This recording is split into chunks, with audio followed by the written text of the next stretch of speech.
हाय Krishna, greetings. आज topic है आज सुबह उन्होंने आपको क्यों याद किया।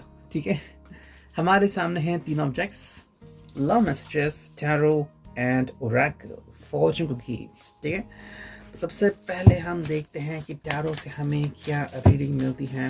ठीक है, let's connect with the tarot word first. चलो देखते हैं कौन से कार्ड हमें मिलते हैं। ओके, 3 कार्ड्स तो आ चुके हैं और देखते हैं कौन से कार्ड मिलते हैं। 4, 5, 6 और ये 7। ठीक है, तो चलो 7 कार्ड्स से हमें रीडिंग करनी है and we will connect with the reading.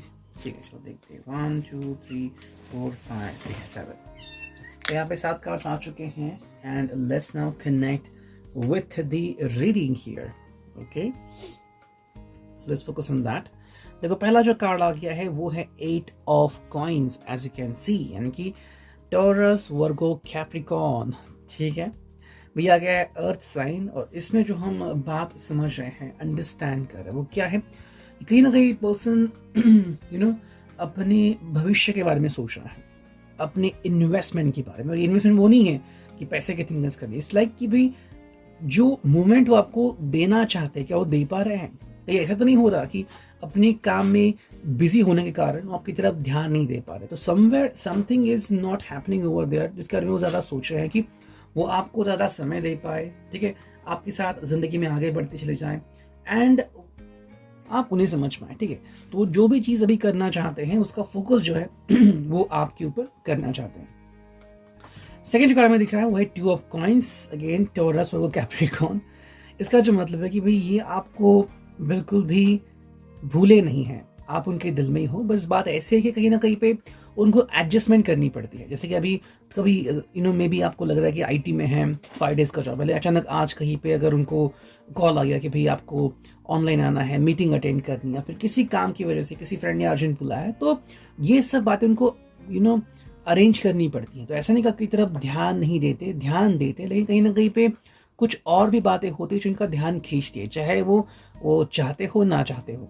ठीक है, तो वही बात है कि थोड़ी सी कसरत इनको करनी पड़ रही है अभी यहाँ पे मैनेज करने के लिए। शायद आपने देखा होगा कि 1-2 हफ्ते से ऐसी इनकी सिचुएशन बन चुकी है, या फिर मोर देन दैट, कि एग्जैक्टली वो ध्यान नहीं दे पा रहा है। थोड़ा समय दिया, फिर कुछ ये काम आ गया, फिर वो काम आ गया, तो कहीं ना कहीं पे बैलेंस नहीं हो पा रहा है। और वही वो कह रहे हैं कि बिकॉज ऑफ दैट कहीं आप हर्ट ना हो जाए। ठीक है, मे बी उन्होंने कुछ एफर्ट्स किया होगा आपको बताने के लिए, या फिर नहीं भी, डिपेंड करता है कि उनकी मेंटेलिटी क्या है, लेकिन कहीं ना कहीं पे ये चीज़ों से शायद वो गुजर रहे हैं। थर्ड जो कार्ड हमें दिख रहा है यहाँ पे वो है the star, as you can see, यानी कि एक्वेरियस का साइन यहाँ पे आ चुका है, कुंभ राशि। भाई ख्वाहिश तो बहुत कर रहा है कि मैं बहुत कुछ कर सकूं एंड बहुत कुछ पा सकूं। तो यहाँ पे ये अकेले नहीं है, आप भी उनके साथ हो, तो दोनों मिलके ऐसी कुछ चीज़ें कर सकते हैं, जैसे कि साथ में घूमना हो, या फिर जो रोमांटिक टाइम अपने सोचा था वो स्पेंड करना हो, कुछ चीज़ें करनी हो जो आपके दिल के बहुत करीब हैं। तो ऐसी बहुत सारी ख्वाहिशें हैं जो आपके साथ करना चाहते हैं, वो बार बार खुद को याद दिलाते कि I had to do this, मुझे वो करना ही है। लेकिन जैसे मैंने कहा कि अगर इतने सारे काम इनको करने हैं, या फिर बीच में कोई अगर इम्पैक्ट हो रहा है, किसी ने इनको बुला लिया या फिर कुछ काम आ गया, तो फिर यहाँ से इनका ध्यान हट जाता है। नेक्स्ट कार्ड हमें दिख रहा है यहाँ पे वो है स्ट्रेंथ का कार्ड, यानी कि भाई लियो का साइन यहाँ पे आ चुका है। लियो का साइन में क्या बताता है, कहीं ना कहीं पे ये आपको अपनी स्ट्रेंथ मान चुके हैं। इनफैक्ट इनको लग रहा है, देखो आपसे पहले शायद इनका जज्बा उनकी स्ट्रेंथ थी, आज भी उनका जज्बा उनकी स्ट्रेंथ है, लेकिन कहीं ना कहीं पे जब ये पर्सन अपने बारे में सोचते हैं कि खुद को कैसे शांत करे, या फिर व्हाट विल मोटिवेट मी, तो वहाँ पे आपका नाम आता है। तो ये आपको कभी भी भूले नहीं है, लेकिन जैसे आपको पता है कि ऐसी जो चीज़ें होती हैं जो दिल के बहुत करीब होती हैं, बहुत ही कम बार बताई जाती है, इसलिए शायद ये पर्सन अब तक आपको बता नहीं चुका है। जो कार्ड हमें दिख रहा है वो है S of cups, cancer, Scorpio, Pisces. यहाँ पे जो फीलिंग आ रही है कि ये बहुत ही स्ट्रिक्ट है, बहुत ही ये सेम है कि ये आपके तरफ जो बढ़ रहे हैं, और आपकी तरफ जो इनकी फीलिंग का खिंचाव है पहले भी वैसा ही था जो आप अभी है। मतलब इनके फीलिंग्स में कोई चेंज नहीं आ गया है। ठीक है, अगर आपको एग्जांपल ही दूँ तो मान लो किसी ने बहुत ही शानदार गाड़ी खरीद ली, तब तो बहुत एक्साइटेड थे। अब गाड़ी खड़ी है गैराज में, और मे भी बहुत कम समय मिलता है इस पर्सन को, तो किसी को लग सकता है कि ध्यान नहीं दे रहे, ध्यान दे रहे हैं, लेकिन अब परिस्थितियां बदल चुकी हैं, कुछ और मसले आ चुके हैं जहाँ पे इनको ध्यान देना पड़ता है, तब भी जब भी समय मिलता है आते हैं, तो वो आपको बात ध्यान में रखनी है। नेक्स्ट जो कार्ड यहाँ पे मिल गया है वो है जजमेंट का card, as you can see, and last जो कार्ड है वो है 6 ऑफ कप्स। ठीक है, अब जजमेंट का मतलब कहीं ना कहीं पे इनको एतराज है कि कहीं आप ये ना सोच बैठे कि ये आपकी तरफ ध्यान नहीं देते, या फिर कहीं ना कहीं पे आपको लगता है कि ये आपको भूल गए, तो ऐसा बिल्कुल नहीं है। हाँ, ऐसा सवाल आपके दिल में आ जरूर सकता है, लेकिन ऐसा है नहीं। ये आपको कह रहे हैं कि भाई this is not all truth. जो आपको लग रहा है, ये बहुत मेहनत करते हैं, बहुत कोशिश करते हैं अपने आप को प्रूव करने के लिए, कई बार समय ऐसा होता है कि वो अपनी सारी बातें आपके सामने रख नहीं सकते। ठीक है, तो वो बातें हमें यहाँ पे दिखती हैं। 6 of cups, cancer, Scorpio, Pisces जो वाटर साइन है, वो हमें बता रहा है कि कहीं ना कहीं पे ये पर्सन जो है वो बहुत आपके दिल को अपने करीब मानता है। ठीक है, पर इसके हिसाब से आप उनकी बहुत सारी हेल्प करते हो। चाहे आप उन्हें अगर 2 मिनट भी बात करो तो उन्हें लगता है कि इनका सारा जो बोझ है 70 से 80% वो चला गया।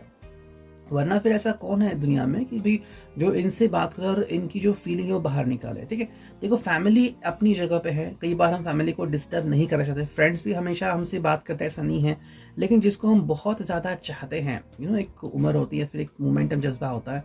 अब ऐसे वक्त में अगर आप इनके दिल के बहुत करीब हो तो और क्या कहना। ठीक है, ये था रिगार्डिंग द टेरो। और अब देखते हैं हम ओरेकल से हमें क्या रीडिंग मिलती है। हम कुछ कार्ड चुनेंगे ऑलमोस्ट 2 से 3, फिर देखते हैं हमें क्या रीडिंग मिलती है। ये आ गया 2 और फाइनल आ गया 3।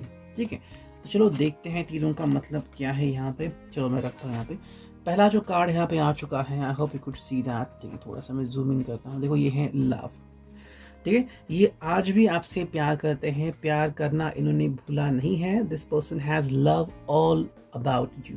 ठीक है, आपके बारे में बहुत ज़्यादा सोचते रहते हैं और आपको भूले नहीं हैं, ये बात आपको ध्यान में रखनी होगी। सेकंड जो कार्ड है वो है जेलसी। ठीक है, कहीं ना कहीं जेलस होते हैं कि भाई बाकी के जो लोग हैं, चाहे आपकी फ्रेंड्स हो, उनको टाइम स्पेंड करना मिलता आपके साथ, लेकिन इनको नहीं मिलता। तो हाँ, बात वही है कि कहीं ना कहीं अपने ही ऑफिस वर्क में बहुत ज़्यादा एनगल्फ हो गए हैं, बहुत ज़्यादा अटक गए हैं, एंड चीज़ें अब वैसे नहीं रही, अब बहुत ज़्यादा मेहनत करनी पड़ती है। बट अगेन वही बात हो रही कि आप इनसे दूर ना चले जाए, ये हमेशा सोचते रहते हैं, और ये सोच इनको बहुत ज़्यादा तकलीफ देती रहती है। तो जो कार्ड हमें दिख रहा है वो है अचीवमेंट। अचीवमेंट का मतलब है कि भी जब आप मिलते हो तो ऐसा लगता है कि मानो उन्होंने कुछ तो पा लिया है, राइट। देखो पैसे वगैरह वो तो सब आते रहते हैं, बट वो एंजॉय करने के लिए तो कोई चाहिए। ठीक है, ये पर्सन चाहता है कि भाई जो समय मिलता है, जैसे कि मान लो उन्होंने कुछ समय निकाला, सैटरडे आज संडे मिला, तो भाई चलो जाके घूमते हैं कहीं ना कहीं पे, जाके फिर थोड़ी सी मस्ती करते हैं, या फिर कहीं ना कहीं ट्रैवल करते हैं। तो इसके लिए उनको किसी की साथ की ज़रूरत है। ठीक है, अब यहाँ पे इनका काम नहीं आएगा, इनके फ्रेंड्स नहीं आएंगे, यहाँ पे आप हो गए। अगर आप नहीं है तो क्या अचीवमेंट मिली उनको, वही वो बार बार सोचते रहते हैं। और अब फाइनल देखते हैं हम लव मैसेजेस हमें क्या मिलते हैं, and we will end this reading. चलो देखते हैं क्या है कार्ड्स। ओके, चलो ये कार्ड आ गया, ये आ गया, और ये। ठीक है, चलो इतने सारे कार्ड्स आ चुके हैं, देखते हैं अब हमें क्या रीडिंग मिलता है। I hope you could see that clearly. देखो पहला जो कार्ड है वो है we are different but I still love you. ये वो आपको वही कह रहे हैं। आपको दिख रहा है यहाँ पे कि एक बफेलो दिख रहा है यहाँ पे, और एक आपको शीप दिख रहा है, राइट। दोनों अलग अलग है, लेकिन फिर भी ये एक दूसरे को चाहते हैं। या फिर बफेलो कहता है कि we are different but I still love you. वही बात है, मे बी आप अलग फील्ड में हो, आप अलग काम करते हो, आपकी सोच अलग है, लेकिन फिर भी आपको पसंद करते हैं, ये आपको ध्यान में रखना होगा। सेकंड जो कार्ड है यहाँ पे वो है इनटू अ रिलेशनशिप। बहुत अच्छा वर्ड यूज़ किया है शिप का। तो यस, ये आपके साथ बंध चुके हैं, फिर आप चाहे इसको एक्सेप्ट करो ना एक्सेप्ट करो, ये आपके बारे में सोचते ज़रूर हैं, and that is the real truth. ठीक है, थर्ड जो कार्ड हमें दिख रहा है वो है I need vitamin you. Okay, तो एक यू का वाइटामिन हमने क्रिएट किया है जो सिर्फ आप उनको दे सकते हो। मैंने कहा ना कि अगर आप इनको साथ देते हो तो ये शांत महसूस करिए। इनको शांत करने के लिए और किसी की ज़रूरत है नहीं। नेक्स्ट कार्ड है love is never letting you cry alone. आप अकेले हो ऐसा उनको महसूस नहीं होना चाहिए, और ना ही वो बर्दाश्त करेंगे, तो हमेशा आपका साथ देना ही चाहते हैं वो। नेक्स्ट कार्ड हमें मिल गया है वो है I will be there for you. हमेशा आपके साथ रहने की कोशिश ज़रूर करते हैं। हाँ, कोशिश रंग लाती है नहीं लाती वो अलग बात है, लेकिन ये उनकी हमेशा कोशिश, ये उनका हमेशा प्रयास रहता है कि मुझे आपके लिए कुछ ना कुछ करना है। ठीक है, नेक्स्ट कार्ड हमें दिख रहा है वो है वी हैव गॉट केमिस्ट्री, भाई आप दोनों में केमिस्ट्री है, आप दोनों जो मिलते हो तो वाइब्स ऐसे निकलते कि लोग भी कहते कि वाह व्हाट अ कपल। तो आपने भी शायद कई बार ये देखा होगा एंड जाना भी होगा। नेक्स्ट जो कार्ड हमें दिख रहा है वो है me from morning to night. हाँ यस, ये आपको पाना चाहते हैं, आपका साथ देना चाहते हैं, that is the main reason क्यों ये आपके बारे में लगातार सोचते रहते हैं। जो फाइनल कार्ड है वो है यू कंप्लीट मी, ये हमारा टैरो चैनल का नाम, me and you, okay, you complete me. So yes भाई, आप वो हो जो इनको कंप्लीट करते हो, आप वो एक पजल का टुकड़ा हो जो इनसे बिछड़ते हैं। Reading, I hope it will resonate.